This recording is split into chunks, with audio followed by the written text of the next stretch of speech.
Well, Tube, today we have That Man from the Bitter Sands from Louis L'Amour. Um, First published in 1954 in Mail, which appears to be a pulp magazine. I never heard of it, but that's where it first appeared.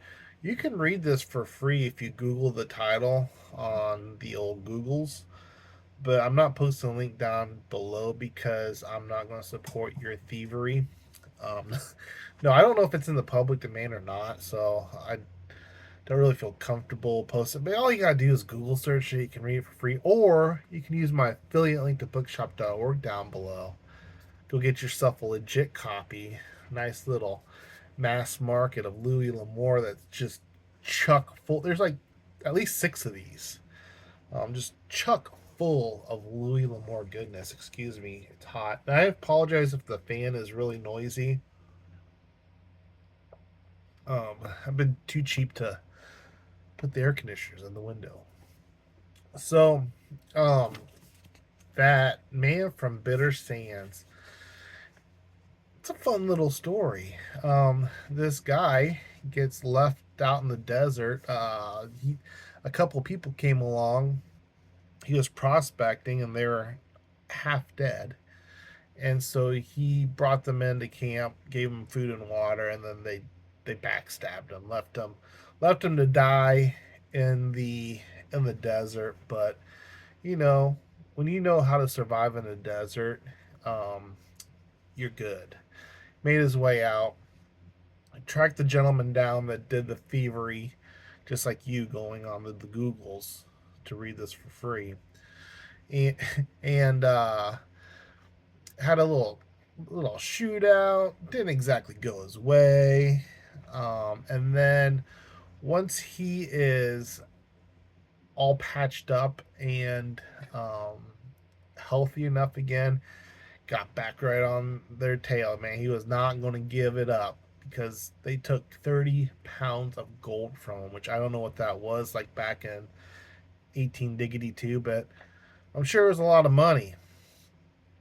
And so instead of just, squaring up and going at it, these guys kind of went out into Indian territory. Sorry, Native Americans. I know. Reading all these westerns, I'm picking up bad habits. Went out to Native American territory, and so he kind of did a Crocodile Dundee thing. Was it Crocodile Dundee 2 where those he went out into the outback and then those people were after him, and so he just kind of played with them the entire time because they're in his backyard. Well, that's kind of what he did, and he just basically drove these guys crazy. They one night he took one of their canteens, so they had to share a canteen. The other night he took one of their horses, so they had to share a horse. Um, you can only imagine how that went, and um, yeah, he managed to. Spoiler alert! Spoiler. Go stop this video right now. Just go read. It's like I don't know, 13 pages or something. It's really quick read. Steal it if you have to. He managed to get his stuff back without having to kill anybody. Now, if that ain't progress, I don't know what is. But it's just another fun little Louis L'Amour story. I think I'm gonna probably say that a lot this month. What he can do in such a short span is only rivaled by Borges, as far as I'm concerned. Although I'm not an expert in short stories or or anything like that. They like Borges. I'm comparing Louis L'Amour to Borges. I know they can just cram so much stuff into such a short story. It's just mind-boggling. Mind-boggling. I read one story that'll be one novel that I'll be talking about um, either this week or next week. I don't know what my schedule looks like.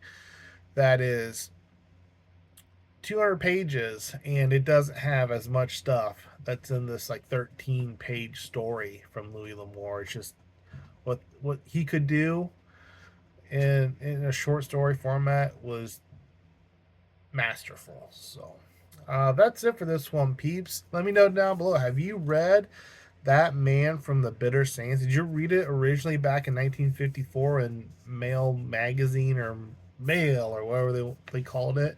I actually googled it because I didn't really know. I just said like published 1954 Mail. I was like, that's weird. So I typed in Mail magazine, which is a very risky thing to type into a Google search, but it did. It popped up like Mail magazine. It was like this pulpy cover and stuff, and there's a like I don't know how long it ran for, but it was a thing, and then it popped up some other like pulp magazines and stuff back in the day. It'd be kind of cool to stumble across some of those and get them and check them out. So that's it for this one, peeps.